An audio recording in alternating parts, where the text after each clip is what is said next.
I've spent over 30 years inside of a boxing gym, in the ring fighting and training people as well. And I've seen thousands of amateur boxing fights. I've been ringside for them. I've seen national champions rise, turn into superstars. And I've also seen people who were supposed to do really well in boxing fail as well. And after seeing all of this, I can tell you, most boxers don't lose because they're not talented enough. They've normally got one of these 4 glitches, if you like, when that bell rings. And if you're training right now, there's a very good chance that you're making one of these mistakes. So what I want to do is break down these 4 main glitches and also tell you what you can do to fix each one. And if you don't know who I am, my name's Tony Jeffries. I'm an Olympic medalist boxer, won 7 national titles, a European gold medal, and on this channel I give you everything boxing. So make sure you subscribe, because most of the people who watch my videos are not subscribed. So if you subscribe, it'll really help the channel. Now let's get into it with the first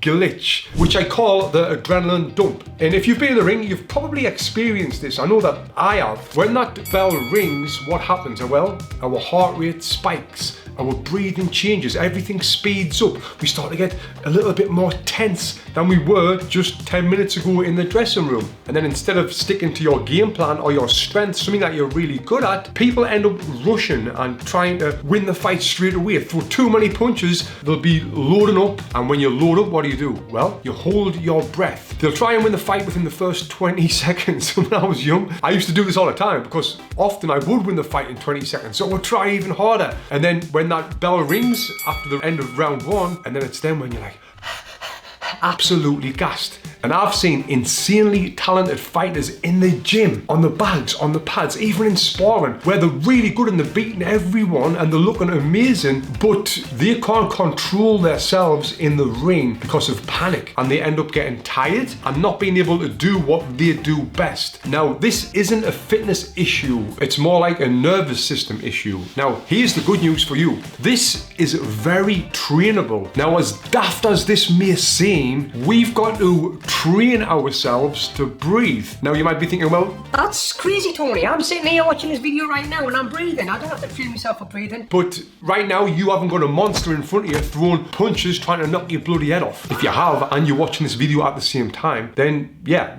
you're legit. You don't need to watch this video. But I'm guessing that you haven't got someone in front of you punching you right now, which it's easy to breathe correctly when you haven't. So what fixes this? Well, it starts in the gym before we even get in the ring. We need to focus on controlling our heart rate before we even get in the ring to do a sparring session. And then when you are in the ring and you have got someone throwing punches at you, it's right then when you're not only thinking about, oh no, I can't get hit, but instead you're thinking about breathing and focusing and relaxing. And this is uncomfortable for most people, but to get really good at boxing, we've got to get comfortable being uncomfortable. And I've done a full video breaking down the right and wrong ways to breathe, giving you some breathing methods. The link is below this video for that. I don't want to get into it right now, but I just do want to say that all of the best amateur boxers and the pros know exactly how to breathe when they are boxing. And on the video that you can watch after this one, I'll tell you exactly how to do that. It'll be a game changer. Now I want to move on to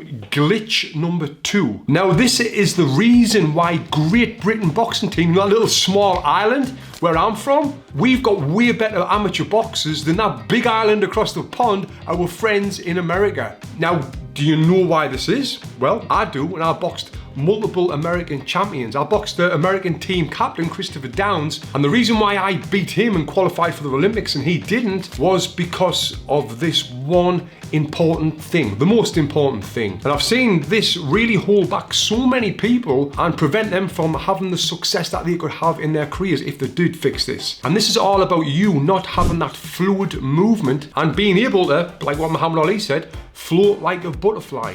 What people tend to do is they're very flat-footed in the ring. They're trying to conserve energy by not moving their feet. They'll be stepping left and right, crossing their legs. They'll have their weight too far forward, or maybe they'll be losing balance when they're trying to throw combinations, or they'll try to move and punch at the same time. And once your base is not right, your feet, everything else goes as well. Your power, your defense, your confidence, your speed, your counter punching. When them things start to go, I see amateur boxers in the ring right now start to lose confidence. Now, if you look at the very best amateur boxers in the world ever, they've all got great footwork. The Americans, they are more of the flat-footed style, like the pros, and that's part of the reason why their boxing team is not great. Even though boxing is super popular in America, in the amateurs, you can't plod forward with flat feet. You've got to be moving your feet in and out. There's less rounds, so you've got to be able to hit and not be hit. And having great footwork is why I beat the American team captain, is why Great Britain has got a better boxing team than USA right now. This footwork is not theory. I've been trying to drill this into people for a long time now. The fighters who fix this, they suddenly are like different athletes. They stop gassing out early. They can learn how to relax and breathe better. They don't get caught off balance. They don't overreach. They don't lose composure. They are making the people in front of them miss punches, which builds their confidence and helps them counterpunch. This is definitely the most important thing in boxing if you want to improve. And I'm not just saying that because I've got the Boxing Footwork Academy, which is a program that's stacked with every drill and trick that you need to improve your footwork. The link is below. And again, I'm not saying that because I've got this great product that will help you reach your full potential, even though this is now turned into a proper sales pitch. I'm not. The reason why I did create this product was because I understand that this is the most important thing. I didn't create a product on how to punch harder because that's not the most important thing. I didn't create a product on how to punch faster because that's not the most important thing. I created a product on how to get perfect footwork because that is the most important thing. And again, the link is below. What a bloody sales pitch that was. Now let's move on to glitch number 3. Now this is emotional boxing. I've done this before. You might have seen this before. When someone gets hit clean, the crowd reacts. Go on, the coach is shouting. Their opponent in front of them might smile. And then what happens? Oh, I'm going to knock him out. And the game plan goes out the window. They start fighting emotionally. They abandon their structure. They're now chasing because they've fallen behind. And this is exactly what happened to me in the semi-finals of the Olympics when I was fighting Kenny Egan. He landed a few punches on me. The crowd went wild. He was a couple of points up. And then what did I do? Well, I started chasing. I was like, no, I need to land this clean punch. My time is running out. I need to beat him to get to the Olympic final and to win a silver or a gold medal. And even though I had all this experience, the panic set in. I was a couple of points behind. I started fighting emotionally. I started rushing, loading up, holding my breath, forgetting about my defense. And the fight just starts slipping away, and it was like a downward spiral. The more I lost my composure, the more times he hit me, the more points he got ahead. And then I was like, oh no, now I'm 4 points behind. I need to push. And then boom, he got me again. Now I'm 5 points behind. And I felt the pressure. At this point, I was fighting in front of millions of people in the Olympic semi-final. I was so focused on winning, everything else went out the window, and yeah, I'll end up losing the fight. Now it's here when we've got to listen to our coaches and what they say, rather than listen to that little voice in our head, our little ego, telling us to rush forward and do this. And this will come with experience, even though I had 7 times national champion, European gold medalist by the time I was in the Olympic semi-finals. But that was a hard pill to swallow, that I ended up losing that fight because I fought on emotion. Now, glitch number 4 is possibly the most important one. This is the one that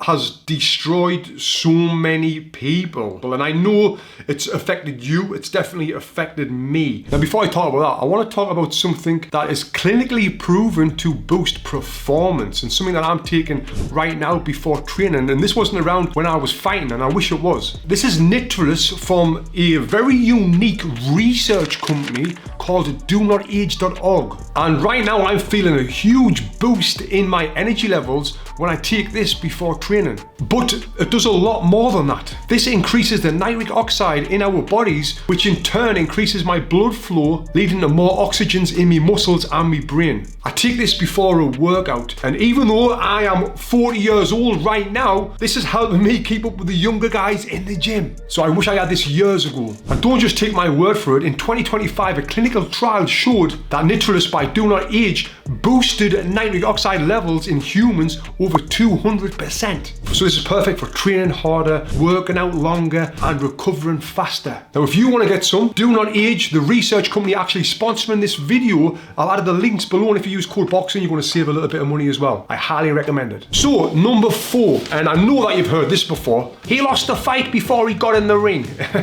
Now you know what that means? Up here, our mental strength. Now you probably get a little bit frightened before you fight, or if you spar, and if you do, totally fine, mate. Someone's going to punch you in the head. You will be worried about what's going to happen, because what's going to happen is the unexpected. We don't know what's going to happen when we get in that ring with someone. The person in front of us might be better than us. We might have seen them before. They might have beat someone who's beat you or beat someone. These nerves are totally fine, my friend. But it's how you control your fear is the big thing here. If you let your mind get on top and you let them negative thoughts that we all get into your head, you will never be able to win. You will never reach your full potential in boxing. It's a fact. So how do you control the fear of being in the ring and being punched? Well, there's a lot to dive into, and that's why I created this video right here showing you exactly how to control the fear of being in the ring. Click here and watch this video next.